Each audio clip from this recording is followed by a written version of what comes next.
যাচ্ছে। তো এই জন্য আমরা উৎসাহ হয়ে এখানে আসছি যেন আমাদের নামটা, আমাদের দেশের পতাকাটা যেন গিনেস বুক অফ ওয়ার্ল্ডে যায়, এই উৎসাহতে আমরা আসছি। এখন এখানে পার্টিসিপেট করার পর আমাদের খুব আনন্দ লাগতেছে।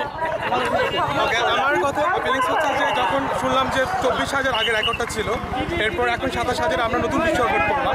সো এটা হচ্ছে যে আমাকে আরও বেশি মানে আবেগ আপ্লুত করছে। আমার দেশকে আমরা রিপ্রেজেন্ট করতে পারছি খুব ভালোভাবে, সেটা আমাকে সবচেয়ে বেশি ভালো লাগছে। আমার খুব প্রাউড ফিল করছে। আমারও খুবই ভালো লাগছে। আমরা এই মুক্তিযুদ্ধের সময় তো আমরা কিছু করতে পারিনি, অন্তত এইভাবে